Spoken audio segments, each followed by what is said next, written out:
Good morning students, welcome to you in your political science class. And you know our political theory book is going on, and in that book we were doing the last chapter of the book, that was development, chapter number 10, development. And before this, in our last classes we discussed the meaning or the introduction of development, then later on the criticism of the development model, like on the both two issues. हमने इसमें दो matter से इस model की development model की criticism की, that was the social cost of the development, then the second one was the environmental cost of development. देखिए, हम अपनी डेवलपमेंट की जब बात कर रहे हैं कि development is a very important issue of the पूरे कंट्रीज़ की अगर बात करें तो आज का एक इम्पॉर्टेंट इशू डेवलपमेंट है. लेकिन development, every country needs development, every country also wants development in different form, like that will be in the agriculture development, industrial development and all. but उसके बावजूद भी जो डेवलपमेंट का मॉडल आज हम opt कर रहे हैं उसकी क्रिटिसिज्म भी की गई है हमारी इस बुक में कि कैसे इन्वायरमेंट पे अफेक्ट उसका आ रहा है और कैसे जो है सोशल कोस्ट की डेवलपमेंट की फेस करनी पड़ी हमें, किस तरह से डेवलपमेंट, इंडस्ट्रियलाइजेशन और अर्बनाइजेशन के चक्कर में so many people are being displaced from their original places. किस तरह से जो हैबिटेट्स जो हैं उनको अपनी ओरिजिनल प्लेस से डिस्प्लेस्ड होना पड़ा. अगर कोई डैम बनता है, कोई कैनाल्स बिल्ड की जाती है, तो कैसे ट्राइबल लोगों को उसका जो कोस्ट उनको फेस करनी पड़ती है. तो लेकिन अब इसके अगर हम कहते हैं कि डेवलपमेंट की कोस्ट भी है, इन्वायरमेंट जो है that is also being spoiling, environmental degradation is there. और आज जो अगर हम आज इसके बाद का जो सेकेंड पार्ट है वो आज हम अपनी क्लास में करेंगे, दैट इज द एनवायरमेंटलिज्म के बारे में हम पढ़ेंगे कि व्हाट इज एनवायरमेंटलिज्म है and what is and how do we assess development. हम डेवलपमेंट के बारे में जो यूएन है उसमें आपने क्या व्यूज दिए हैं, यूएनडीपी क्या है, एचटीआई रैंक क्या है, इसके सबके बारे में हम आज आपकी क्लास में पढ़ने वाले हैं. तो सबसे पहले हमारा जो मैटर है जिसकी बात हम आज करेंगे that is about the environmentalism. देखिए, आज अगर हम बात करें तो डिफरेंट टाइप की टर्म्स जो हैं आज हमारे सामने पढ़ने में आती है. डिफरेंट टाइप की टर्म्स जो हैं, like we read about it, जिसमें से हम बात करते हैं वेस्ट. अगर पोल्यूशन की बात करें, एक बहुत करंट टॉपिक आज के पूरे वर्ल्ड का pollution problem. Second one then is the waste management, how to manage the waste. And then next अगर हम बात करें जो कि which is very much debating issue, that is the sustainable development. और उसके साथ साथ next how to protect the endangered species. Endangered species को कैसे प्रोटेक्ट किया जाए. और then the most and the current issue is the global warming. आज अगर हम बात करें तो ये सारे टॉपिक जो हैं वो एक इम्पॉर्टेंट आज की डिस्कशन के इम्पॉर्टेंट टॉपिक हैं. इनमें से sustainable development, global warming and how to manage the waste material, ये सब एनवायरमेंटल डिग्रेडेशन, पोल्यूशन प्रॉब्लम, ये सब आज दुनिया के कंट्रीज जो हैं वो इन सब प्रॉब्लम्स को कॉमनली फेस कर रहे हैं. तो इसके साथ साथ ये अगर हम एनवायरमेंटलिज्म की बात करें तो एनवायरमेंटलिस्ट जो हैं those are very much supporting that the environment should be protected, known as environmentalist. They maintain that human being should learn to live in harmony with the this with rhythms of the ecosystem. आज environmentalist यही कहते हैं कि कैसे human being को ecosystem के साथ, कैसे उसको रिदम के साथ, कैसे उसको हार्मनी बना के रखनी है and not manipulate the natural environment to serve their immediate interest, कि उसको अपने इमीडिएट इंटरेस्ट को पूरा करने के लिए एनवायरनमेंट को मैनिपुलेट नहीं करना, एनवायरनमेंट के साथ छेड़छाड़ नहीं करनी। कि आज वो आप अगर अपनी ही डेवलपमेंट, करंट डेवलपमेंट चाहता है, पर करंट डेवलपमेंट का ये मतलब नहीं है कि पर्सन को डेवलपमेंट या कंट्री को डेवलपमेंट में they should waste the natural resources current की डेवलपमेंट के लिए। तो इस आज जो रूट, अगर हम एनवायरमेंटलिज्म की बात करें, the roots of environmentalism can be traced back to the 19th century. Environmentalism का जो स्टार्टिंग है वो अगर हम कहें तो ये 19th सेंचुरी से कि इसकी जो रूट्स हैं स्टार्ट हुई आफ्टर द इंडस्ट्रियलाइजेशन। इंडस्ट्रियलाइजेशन के बाद एनवायरमेंटलिज्म का जो स्टार्टिंग थी, इशू जो हुआ, उसकी रूट स्टार्ट हुई। देखिए आपको पता है कि industrial revolution took place from England. England से जब शुरू हुई तो all the work were done with the help of machine. After that there was urbanization, many people shifted from rural area to urban area. Then population problem was there and तो ऐसे में कई environment से related problem जो थी वो arrows होनी शुरू हो गई। तो इंडस्ट्रियलाइजेशन के बाद ही एनवायरमेंटलिज्म का जो टॉपिक था वो ज़्यादा स्ट्रेंथन हो गया कि कैसे एनवायरनमेंट को प्रोटेक्ट करना है। तो और इसके अगर हम टुडे द एनवायरमेंटल मूवमेंट जो है and that become a world wide phenomena, आज से सिर्फ इंडिया की बात नहीं है, इंडिया से कंसर्न नहीं है, बल्कि आज ये वर्ल्ड वाइड फेनोमेना हो गया है and thousands of non government groups they and even the green political party, आज हम कहें कि पूरे वर्ल्ड में non government NGOs, so many NGOs, non government groups and so many green parties are formed, green parties and NGOs, they are, ये जो green parties हैं और जो एनजीओज हैं वो चाहते हैं कि किस तरह से इन्वायरमेंट को प्रोटेक्ट किया जाए।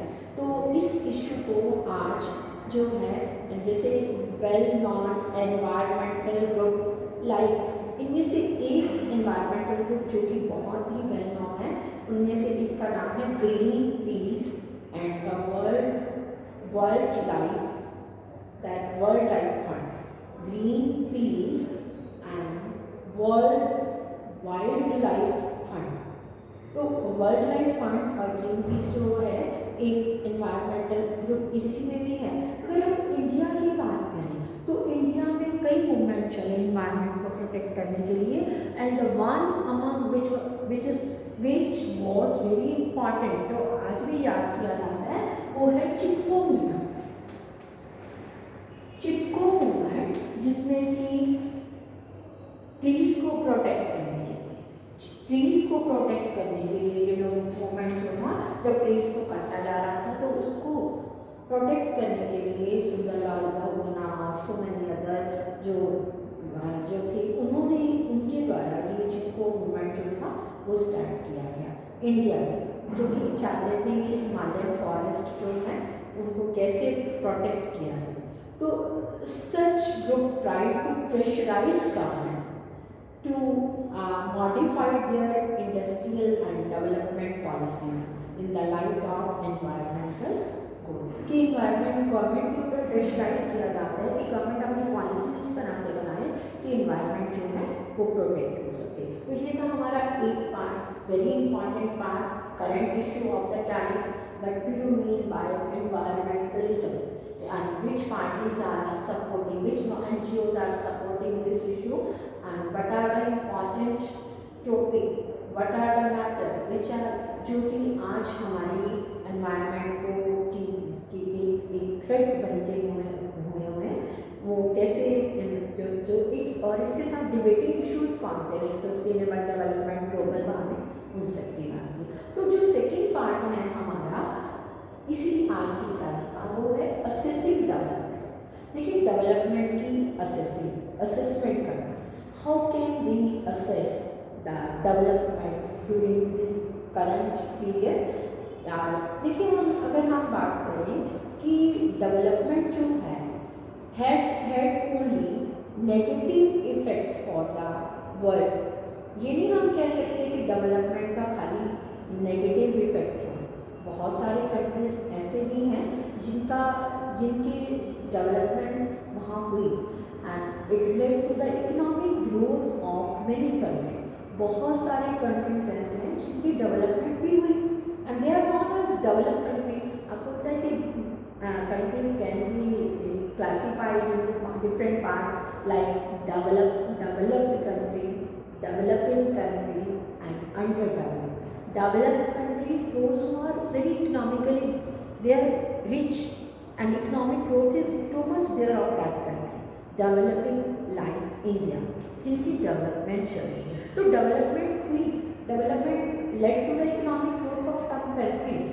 लेकिन इसके साथ साथ और क्या है, overall inequalities have not been seriously reduced and this poverty continue to be a problem in the developing world। देखिए डेवलपिंग वर्ल्ड की बात करें तो वहाँ पे तो इनइक्वालिटी अभी भी एग्जिस्ट कर रही है, अभी भी पॉवर्टी की प्रॉब्लम है। Developing like India, developing country like India where the inequality still exist, poverty problem जो है वो वहाँ पे अभी भी है। और इसके साथ साथ क्या है, the benefits of growth would, ऐसा सोचा जा रहा था कि अगर हम मान के चले, वी हैव अज्यूम, क्या ये जो बेनिफिट्स हैं ग्रोथ के, that would trickle down to the poorest and the most underprivileged section of the society. और क्या ये ऐसा था कि क्या ये उनका फ़ायदा डेवलपमेंट का अंडर डेवलप सेक्शन को होगा, और क्या इसका फ़ायदा जो है वो अंडर प्रिविलेज्ड सेक्शन के साथ साथ पूरेस्ट लोगों को होगा, क्या उनका स्टैंडर्ड ऑफ लिविंग बढ़ेगा। तो अगर पूरे वर्ल्ड की हम वर्ल्ड ओवर की बात करें तो डेवलपमेंट हुई तो है, डेवलपमेंट का मेन मकसद ये भी था कि अंडर प्रिविलेज्ड सेक्शन को फायदा हो, लेकिन इसका वो जो एम था वो पूरा नहीं हुआ। अभी भी क्या है, there is gap between the rich and rich और पुअर के बीच में अभी भी गैप जो है वो वाइडेंट हो गया है। और अ कंट्री, हम कह सकते हैं कि कंट्री में हाई रेट ऑफ ग्रोथ, कि कंट्री में ग्रोथ रेट ज़्यादा है, बट इसका ये मतलब नहीं कि जो फेयर डिस्ट्रीब्यूशन ऑफ बेनिफिट है, बेनिफिट का फेयर डिस्ट्रीब्यूशन है। अभी भी इकोनॉमिक ग्रोथ, जब इकोनॉमिक ग्रोथ और रीडिस्ट्रीब्यूशन जो है इकट्ठे नहीं चलते तो इसका मतलब क्या होता है, इकोनॉमिक ग्रोथ तो हो रही है लेकिन रीडिस्ट्रीब्यूशन नहीं है। अभी भी कितने कुछ जो upper section of the society, उन्हीं को ही फायदा हो रहा है, और जो अंडर प्रिविलेज्ड लोग हैं, they are downtrodden section of the society, that the benefits are likely to be concerned by those, सिर्फ उन्हीं को फ़ायदा हो रहा है जो upper section of the society है। लेकिन इकोनॉमिक ग्रोथ क्या डिमांड करती है कि redistribution should be there, redistribution and economic growth they should go side by side. ठीक है, कि अगर इकोनॉमिक ग्रोथ हो रही है तो उसका रीडिस्ट्रीब्यूशन भी हो, लाइक अंडर प्रिविलेज्ड सेक्शन जो है उनको भी फ़ायदा हो, लेकिन यहाँ पे वो नहीं हो रहा। और अगर हम एक और बात करें कि excessive focus on the economic growth, अगर खाली इकोनॉमिक ग्रोथ के ऊपर ही जोर दिया जाएगा तो it has not given rise to a wide range of problem. और इवन इकोनॉमिक ग्रोथ जो है वो भी सेटिस्फैक्ट्री नहीं है, और प्रॉब्लम्स भी जो हैं वो भी अराइज हो रही हैं। और इसके साथ साथ अगर हम कहें कि डेवलपमेंट जो है now It being viewed in broader term as a process which means it should improve the quality of the life of the people. देखिए अगर एक्सेसिव इकोनॉमिक ग्रोथ होती है, उससे एक्सेसिव इकोनॉमिक ग्रोथ की फोकस खाली economic growth पे होता है, और इससे लेकिन इकोनॉमिक ग्रोथ भी कोई सेटिस्फैक्ट्री नहीं है लाइक इंडिया डेवलपिंग कंट्री। तो अब क्वालिटी ऑफ लाइफ को कैसे इम्प्रूव किया जाए? तो इसके लिए क्वालिटी ऑफ लाइफ को इम्प्रूव करने के लिए डिफरेंट टाइप के डेवलपमेंट के जो वेज हैं इम्प्रूव किए गए हैं। और जैसे कि कैसे क्वालिटी ऑफ लाइफ इम्प्रूव होनी चाहिए? क्या डेवलपमेंट का मतलब सिर्फ लोगों की इनकम बढ़ना ही है? क्या जैसे कि वर्ल्ड बैंक ने कहा कि डेवलपमेंट का मतलब है कि लोगों की इनकम का बढ़ना, लेकिन इसके साथ साथ डेवलपमेंट का मीनिंग लोगों की इनकम का खाली बढ़ना नहीं है। जैसे कि यूएन की एक एजेंसी है UNDP, United Nation Development Programme. ये यूनाइटेड नेशन डेवलपमेंट प्रोग्राम ने अपना अलग क्राइटेरिया दिया डेवलपमेंट का, और उन्होंने एनुअली HDI एक जो एनुअली कंट्रीज का है पूरा हर एनुअली कंट्रीज की जो रिपोर्ट यूनाइटेड डेवलपमेंट प्रोग्राम के द्वारा लाई जाती है, जिसको कि ह्यूमन डेवलपमेंट रिपोर्ट का नाम दिया जाता है। कौन सी रिपोर्ट? Human development report. ये जो ह्यूमन डेवलपमेंट रिपोर्ट है, इसके अकॉर्डिंग ह्यूमन डेवलपमेंट रिपोर्ट जो है that is being prepared by लाई जाती है यूएनडीपी के द्वारा, और जिसके अकॉर्डिंग कंट्रीज का HDI रैंक जो है ह्यूमन डेवलपमेंट इंडेक्स बनाया जाता है, और कंट्रीज का रैंक बनाया जाता है कि कौन सा कंट्री जो है उसका लेवल वन है, टू है, किस रैंक पे वो कंट्री लाइक करता है। इसको HDI कहा जाता है, ह्यूमन डेवलपमेंट इंडेक्स। तो इस इंडेक्स को किन 3 क्राइटेरिया पे तैयार किया जाता है? What are the 3 criteria that is being started by the UNDP for developing the or for starting or giving the country as एक रैंक देने के लिए UNDP ने 3 जो है वो 3 मेजर्स के ऊपर डेवलपमेंट की जाती है। One is the per capita, second one is the literacy rate, कितने लोग पढ़े लिखे हैं, कितना पर कैपिटा इनकम है, and third is the life expectancy with infant mortality rate जो है वो वहाँ पे कितना है। तो इस बेस पे इन्हीं 3 बेसिस के ऊपर यूएनडीपी ने अपना रैंक जो है वो कंट्रीज का निकाला है कि कौन से, कि खाली हम ये नहीं कह सकते कि खाली वहाँ के लोगों की इनकम बढ़ी है तो कंट्री के जो है that can be considered as a develop country.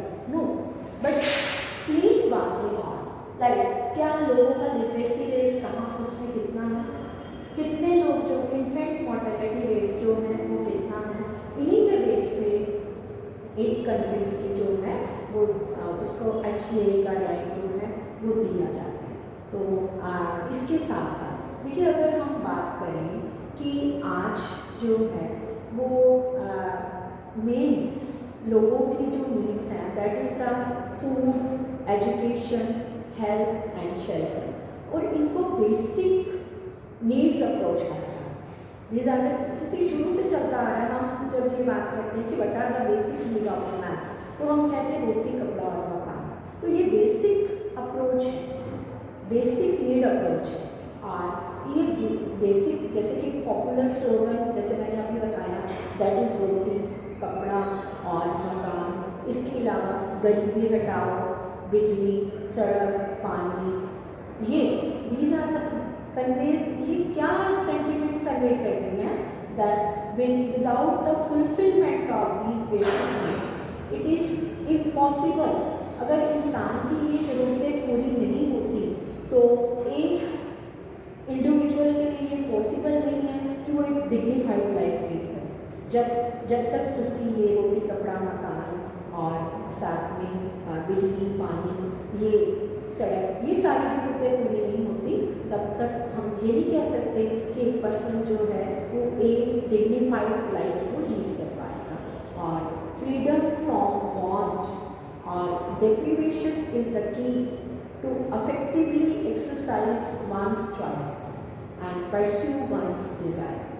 तो अगर लोग, if people die of starvation and cold or due to lack of food, अगर किसी की starvation से फूड की lack से due to lack of food, if one person die due to lack of food, lack of shelter, और अगर if the children are working instead of going to school, बच्चों को स्कूल जाने का मौका नहीं मिल पाता, उनको काम करना पड़ता है, एक पर्सन जो है one person died due to starvation, this is the indication or indicative of a state which is underdeveloped. ये हमें ये बताते हैं कि जो स्टेट है वो अंडर डेवलप है। तो इसके साथ ही हमारा ये पार्ट कंप्लीट हुआ। One more part is there of this chapter, जिसमें हम अल्टरनेटिव कंसेप्ट्स ऑफ डेवलपमेंट पढ़ेंगे कि अगर ये कंसेप्ट ठीक नहीं है तो अल्टरनेटिव कंसेप्ट क्या हो सकती हैं डेवलपमेंट की। तो will do it in our next class. तो आप सब बच्चों को, जैसे कि हमारा ये बुक भी कंप्लीट हो गई है, all of you are suppose to read the chapter और learn the work side by side, prepare for your exam. Book की रीडिंग करनी है और साथ में जो पार्ट आपको टेस्ट के लिए दिया गया है उसको अच्छे से रिवाइज करना। Thank you very much.